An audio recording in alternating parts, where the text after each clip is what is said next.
अस्सलाम वालेकुम दोस्तों। 2 दिन पहले, 4 दिन पहले मैं किस तरीके से मार्केट के बारे में आपको गाइड कर रहा था कि भाई बिटकॉइन नीचे जाएगा, ऑल्ट कॉइन्स नीचे जाएँगे। ये सब छोड़ दो। चलो ये सब छोड़ दो। आप लास्ट 24 आवर्स पहले की एक वीडियो दिखा रहा हूँ मैं। चंद सेकंड का क्लिप होगा। ये देखो यहाँ पे कि मैंने बिटकॉइन के, इथेरियम के कौन-कौन से लेवल्स बताए थे, किन-किन ऑल्ट कॉइन्स के अंदर कहा था मैंने, यहाँ पर जो है बाइंग कर सकते हो। और अब जाके मार्केट को देख लो कि मार्केट कहाँ खड़ी हुई है, कितना प्रॉफिट आप बना सकते थे अगर आप लोगों ने रात 3:30 बजे की वीडियो देखी होती। और इसके अलावा फिर जो है ना, बाद में मैं कुछ चीजें आपको अभी भी दिखाऊंगा इस वीडियो के अंदर भी, आज भी चार्ट्स के ऊपर कि भाई मार्केट ने क्या तमाशा खेला है, मार्केट ने क्या गेम खेला है। और उसके बाद क्यों आखिर कमिंग डेज के अंदर जिन लोगों ने यहाँ पैनिक सेलिंग की है, जिन लोगों ने मेरी बात नहीं सुनी है और जिन लोगों ने अपने इमोशंस पे काबू नहीं रखा है, वो क्यों आखिर कोसेंगे खुद को, क्यों आखिर बाद में वो रिग्रेट करेंगे। पहले यहाँ पे चंद सेकंड का क्लिप देखो, फिर आगे बढ़ते हैं वीडियो के अंदर और चार्ट्स पे कुछ इंपॉर्टेंट चीजें दिखा रहा हूँ और कुछ बड़ी फंडामेंटल अपडेट्स हैं, वो भी देखना फिर बाद में उसके। अभी के लिए यहाँ पर अगर मैं देखूं स्ट्रेंथ के लिहाज से शॉर्ट टाइम फ्रेम के अंदर, तो यहाँ पर फिलहाल भी अभी तक जो है ना, हमें कोई प्रॉपर स्ट्रेंथ नहीं दिखी है, यानी कि फ्लोर यहाँ पर नहीं दिख रहा है। और बिटकॉइन के अंदर आप पहला जो ऑर्डर लगा सकते हो वो लगा सकते हो सपोर्ट के ऊपर, जो बनता है हमारा 93,900 का एरिया। और इन वर्स्ट केस अगर बिटकॉइन थोड़ा मजीद नीचे आता है, सेकंड जो आप डीसीए करोगे बिटकॉइन को इस सेटअप के लिए, वो करोगे 91,231 के ऊपर। ये दो बाय ऑर्डर्स हैं हमारे, और ये आप जो यहाँ पे बिटकॉइन के अंदर लगा सकते हैं। फर्स्ट टारगेट रहेगा इस पूरे के पूरे सेटअप का हमारा मिड रेंज एरिया $1,00,000 का। सेकंड टारगेट रहेगा हमारा 1,07,000 8,000 का एरिया। इसके बाद देखेंगे हम लोग इथेरियम को। पहली एंट्री आपकी रहेगी स्ट्रॉन्ग सपोर्ट के ऊपर, और सेकंड जो एंट्री अगर मौका देती है मार्केट डीसीए करने का, तो यहाँ पे ले सकते हो आप लोग इस लो पे 24-27 ये बनता है। एवरेज चार्ट मैंने ओपन कर लिया है, और पहली एंट्री जो आप ले सकते हो इसमें ले सकते हो 24.88 के ऊपर। बकाया दो एंट्रीज होल्ड रखना, अगर मौका मिलेगा तो नीचे के लेवल पे हम डीसीए करेंगे। और इससे अगला ऑल्ट कॉइन जो आप देख सकते हो यहाँ पर, वो है ईएनए। और ईएनए के अंदर जो पहली एंट्री बनती है आपकी, वो बनती है 0.52 के ऊपर। और उसके बाद अगर डीसीए का मौका मिले तो वो आपका होगा डीसी यहाँ पर इस लेवल के ऊपर 0.41 के ऊपर। इससे अगला ऑल्ट कॉइन देखेंगे हम डॉट। डॉट में कहां पे बाइंग कर सकते हो? पहला जो आप यहाँ पे बाइंग कर सकते हो डॉट के अंदर, वो होगा इस जोन के अंदर 4.7 के ऊपर। और सेकंड अगर आपको मौका मिलेगा, मार्केट मौका देगी, तो आप यहाँ पे इसको डॉट को देखोगे, डीसीए करोगे 4.216 के ऊपर। इसके बाद अगला ऑर्डर को बताने जा रहा हूँ मैं आपको आर्बिट्रम। इसको भी आप तीन एंट्रीज में देखोगे। फिलहाल मैं आपको एक में एंट्री बता रहा हूँ जो इसका मेन डिमांड जोन है, और फिलहाल के लिए उसी तरफ गामजन है। यहाँ पहली एंट्री करेंगे, बकाया दो एंट्रीज होल्ड करेंगे, अगर मौका मिलेगा तो डीसीए करेंगे। इसके बाद एक लास्ट ऑर्डर पर बताऊंगा आपको, उसका वीडियो क्लोज करूंगा। तो यहाँ नियर का चार्ट ओपन कर लेता हूँ। नियर चल रहा था 3.7 के ऊपर इस टाइम, और अपने एक डिमांड जोन तो हिट कर चुका है। बट बहरहाल यहाँ बिटकॉइन की वजह से थोड़ा सा इसको हम नीचे ही देखेंगे। यहाँ पहली एंट्री जो होगी आपकी, वो होगी 3.5 के ऊपर, और उसके बाद डीसीए जो करोगे आप नियर को, वो करोगे 3.1 के ऊपर। तो ये कुछ ऑल्ट कॉइन्स हैं जो इस टाइम मार्केट की सूरत हाल चल रही है, मैं उसमें आपको बता रहा हूं। तो ओवरऑल प्रॉपर रिस्क मैनेजमेंट के साथ लेना। आप किसी भी ऑल्ट कॉइन के अंदर एक्यूमुलेशन कर रहे हो तो पहले तो इस टाइम डरो मत, अगर तो मार्केट में आप लोग एंट्री बनाना चाहते हो। और सेकंड, आप लोग स्पेयर में कुछ कैश लाजमी रखो, ताकि नीचे के लेवल पे अगर मौका दे मार्केट तो डीसी कर पाओ। तो देखा मेरे भाइयों, बिटकॉइन की एवरेज बाइंग जो बनती है दोनों हमारी एंट्रीज हिट होने के बाद। और देखो यहाँ पर मेरे भाई कितनी जबरदस्त एक्यूरेसी है। यहाँ पे सेकंड जो मैंने आपको बाइंग बताई थी, एग्जैक्टली बिटकॉइन ने उसी लेवल को हिट किया है और उसके बाद रिकवर हुआ है। और अब यहाँ पे एवरेज बाइंग जो बनी है हमारी 92,000 के आसपास बनी है। तो यहाँ पे देखो कि हमारा फर्स्ट टारगेट हिट हो चुका है, और यहाँ पे बिटकॉइन के अंदर भी अल्हम्दुलिल्लाह इस जबरदस्त गिरती हुई मार्केट के अंदर पैसा बनाया आप लोगों ने, और अभी यहाँ पैसा लूज नहीं किया है जिस तरीके से बाकी पूरी मार्केट ने लेवरेज ट्रेडिंग के अंदर पैसा गंवाया है। गुज़िश्ता 4 दिन से मैंने आपको बचाया हुआ था और बताया था कि मार्केट नीचे जाएगी, उसके बाद ठीक टाइम पे एग्जैक्टली आपको जो लोकल बॉटम मिला है वहां मैंने खरीदारी करवाई है। इसके अलावा इथेरियम की तो बाइंग करवाई थी मैंने 27 के ऊपर, 24 के ऊपर। देख लो यहाँ पे इथेरियम इस टाइम कहाँ चल रहा है। और जस्ट दोस्तों यहाँ पे ये देखो कि जो हमारा स्टॉप लॉस था, इथेरियम वहां से काफी नजदीक होकर वापस आया है। मैं मानता हूँ जाहिर सी बात है, ऑल्ट कॉइन्स ने सबको हैरान किया है, तो मुझे भी हैरान किया है। और थोड़ी सी कैलकुलेशन गलत होती तो हमारा इथेरियम का स्टॉप लॉस जो है वो हिट हो जाता। बट एनीवेज, बहरहाल अल्लाह भी हमारे साथ रहा, और अल्हम्दुलिल्लाह इस गिरती हुई मार्केट के अंदर हमने इथेरियम के अंदर भी बाइंग करके एक अच्छा प्रॉफिट जो है अब यहाँ बनाया है। आगे चल के इंशाल्लाह मजीद भी बनेगा। इसके अलावा जो बाकी मैंने ऑल्ट कॉइन्स बताया आपको, एविक्स बताया या फिर कोई भी ऑल्ट कॉइन बताया, मैंने वीडियो में देखा है आप लोगों ने, जाओ देखो इस टाइम मार्केट में सारे के सारे ऑल्ट कॉइन्स कहाँ ट्रेड कर रहे हैं।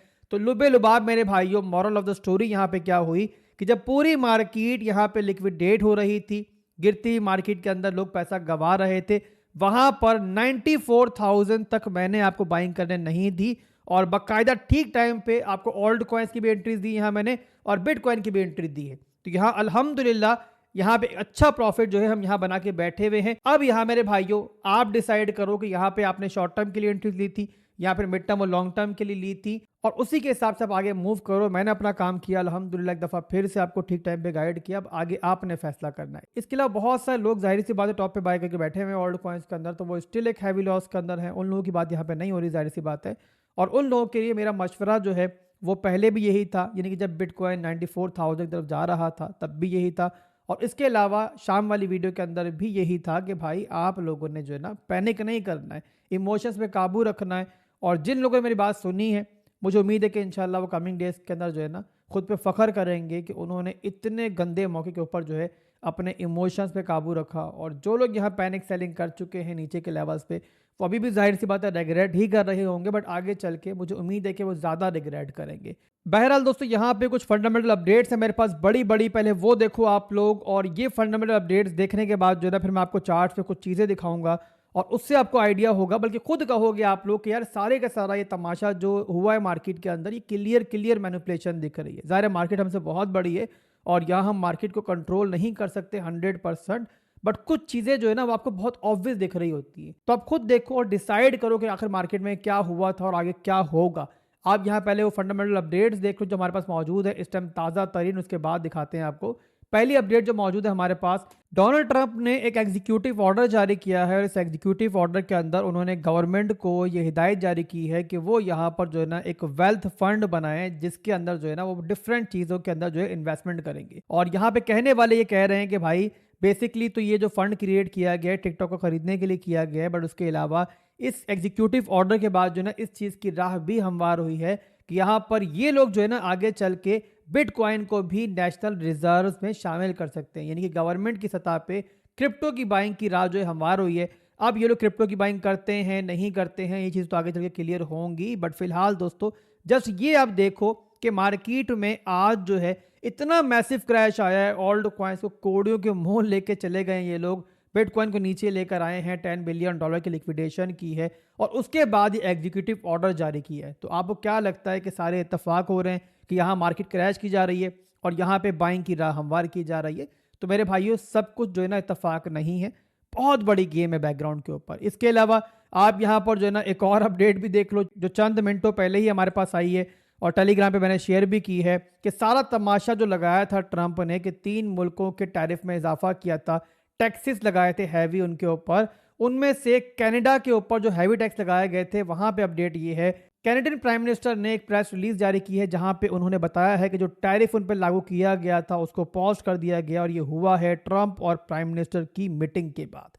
तो मार्केट को एक थोड़ा सा रिलीफ मिला है। कल के दिन के अंदर बहुत बड़ी फर्क थी जहां पर ट्रंप ने अचानक से जो है ना एक जंग सी छेड़ दी थी कनाडा के ऊपर, चाइना के ऊपर, मैक्सिको के ऊपर जो है हैवी टैक्स लगा दिए थे और जवाब में उन्होंने भी कहा था कि हम भी टैक्स लगाएंगे। तो यहाँ पर जो यहाँ पे अनसर्टेनिटी मार्केट में बनी हुई थी, यहाँ पे कह सकते हैं थोड़ा सा रिलीफ जो है मार्केट को यहाँ मिला है। तो कल की बड़ी बड़ी फर्ट्स के बाद अब एक के बाद एक जो है हमें बेटर खबरें सुनने को मिल रही हैं। तो आपको क्या दिख रहा है यहाँ पे, क्या लग रहा है आपको कि सारे का सारा इत्तेफाक हो रहा है? तो मेरे भाइयों कहानी इतनी सिंपल नहीं होती है, इसीलिए फिर रिपीट करूंगा आगे बढ़ने से पहले कि मार्केट आपको कितना मैनिपुलेट करने की ट्राई करे, कितना आपको परेशान करने की ट्राई करे। अगर आप लोग वो ओल्ड कॉइन्स कि जिनके अंदर आप लोग 50% डम के अंदर हो, जिनके अंदर आप 60% लॉस के अंदर हो, अगर उनको बेचोगे तो बाद में जो है ना जाहिर है हमें लगता ही है कि आप रिग्रेट करोगे। बाकी जाहिर है आपकी मर्जी है भाई, आपका पैसा है।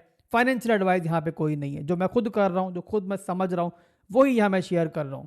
इसके अलावा दोस्तों एक बहुत बड़ी र्यूमर भी मार्केट में मौजूद है।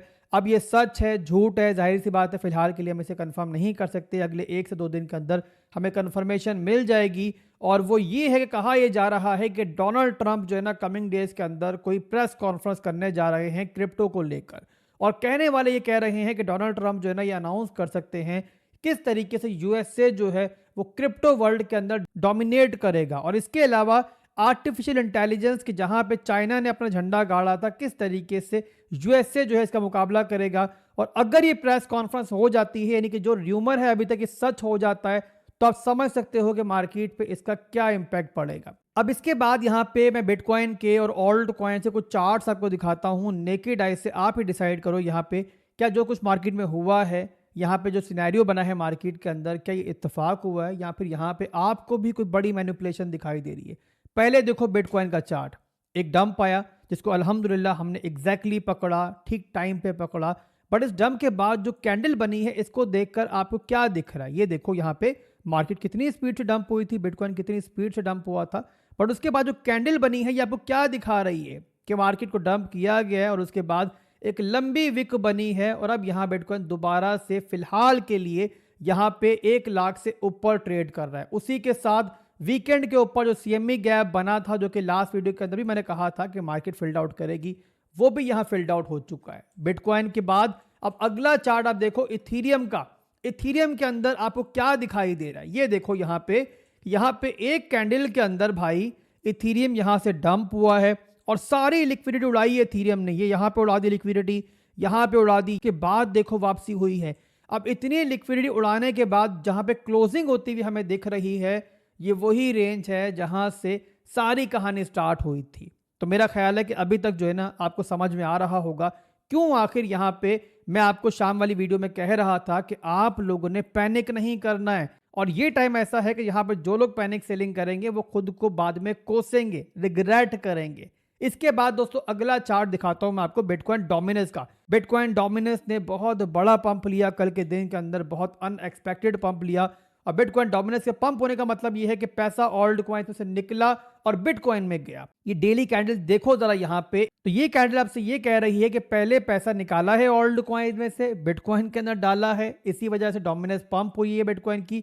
और फौरी बाद जब ऑल्ट कॉइन सस्ते मिल रहे थे, ऑल्ट कॉइन्स का लुंडा बाजार लगा हुआ था, दोबारा ऑल्ट कॉइन्स की पूरी ये कैंडल के अंदर बाइंग हुई। अब यहां पर अगला चार्ट आप देख लो ऑल्ट कॉइन्स का। टोटल 3 का चार्ट मैं ओपन कर रहा हूं जिसमें बिटकॉइन के अलावा पूरी ऑल्ट कॉइन्स की मार्केट है। इस चार्ट को देखकर आप डिसाइड करो कि यहां पर क्या हुआ है। अब ये ऑल्ट कॉइन्स जो कैंडल है, ये देखकर आपको क्या दिख रहा है, क्लियर दिख रहा है कि यहां पर इस लेवल के ऊपर जो भी लिक्विडिटी मौजूद थी इसके नीचे, वो सारी की सारी उड़ाई गई है। मेजर सपोर्ट थी हमारी $857.44 बिलियन की। ये लूज होती तो जाहिर सी बात है मार्केट के लिए अच्छा ना होता। बट यहाँ पे क्या दिख रहा है आपको, कैंडल नीचे जरूर गई है, पागलों की तरह नीचे गई है, बट उसके बाद फौरी तौर पे कैंडल जो है रिकवर भी हो गई है और एक दफा फिर से टोटल 3 का चार्ट जो है अपनी अच्छी सपोर्ट के ऊपर आके मौजूद है। एज लॉन्ग एज ये सपोर्ट यहाँ पे टोटल 3 लूज नहीं करता है, तो यहाँ पर जो है ना हमें बहुत ज़्यादा परेशान होने की ज़रूरत नहीं है।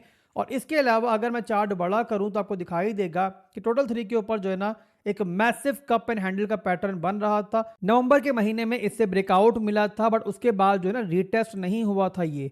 और अब यहाँ पर इस डंप के अंदर जो है ना नेकलाइन यहाँ पे रीटेस्ट भी हो चुकी है और दोबारा देख रहे हो कि क्लोजिंग जो होती हुई दिख रही है हमें, वो यहाँ पर $857.44 बिलियन के ऊपर होती हुई दिख रही है। तो ये सारी चीज़ें देख कर ना मेरे भाई, अगर मुझसे आप पूछोगे तो मैं तो यहाँ पर यही समझ रहा हूँ कि शायद हमें जो है ना कोविड के ज़माने वाला जो है ना एक झाड़ू फिरते हुए दिखा है मार्केट के अंदर। अब जाहिर सी बात है यहाँ पे बहुत सारे लोग बोलेंगे कि आसिफ भाई कोविड के ज़माने में भी इतनी बड़ी लिक्विडेशन नहीं हुई थी, इतना गंदा ऑल्ट कॉइन में क्रैश नहीं आया था। तो भाई इस बार जो है ना वेल्स मार्केट में जो मौजूद हैं वो कोविड के ज़माने में मौजूद नहीं थी। तो जब बड़ी वेल्स मौजूद हैं इतने बड़े मुंह के साथ, जिनका पेट बहुत बड़ा है, तो ज़ाहिर है उन लोगों के लिए अगर यहाँ मैनिपुलेशन करनी होगी तो ज़ाहिर है वो बड़ी ही करनी होगी, झाड़ू फेरना होगा तो ज़ाहिर है बड़ा ही फेरना होगा। अब ये ज़ाहिर सी बात है मेरी एक पर्सनल ओपिनियन है और ज़ाहिर है कोई फाइनेंशियल एडवाइस नहीं है, मैं कोई अकल कोल नहीं हूँ, मैं गलत भी हो सकता हूँ। पर यहाँ पर जो चीज़ें मैंने दिखाई हैं यहाँ पर अभी आपको, जल्दी से आप बताओ मुझे कि इन सब को देखकर आपको क्या लग रहा है कि सब कुछ इत्तेफाक हो रहा है मार्केट के अंदर, क्या सब कुछ ऑटोमेटिकली हो रहा है? अगर तो आपको ऐसा लग रहा है तो बताओ कमेंट्स के अंदर, मुझे मालूम पड़े ना कि मेरी कम्युनिटी यहाँ पे क्या सोच रही है। तो बहरहाल दोस्तों अभी के लिए बस इतना ही है। थोड़ी देर के अंदर डेली क्लोजिंग होने वाली है, वो हो जाएगी तो इंशाल्लाह कुछ मजीद क्लियरिटी भी हो जाएगी और कल इंशाल्लाह एक और वीडियो बना लेंगे। नई सुबह होगी और मार्केट में नए एनालिसिस हम करेंगे, फ्रेश मार्केट अपडेट आपको देंगे। तब तक के लिए आपसे इजाज़त चाहूँगा, दुआ में याद रखिएगा। अल्लाह हाफिज़।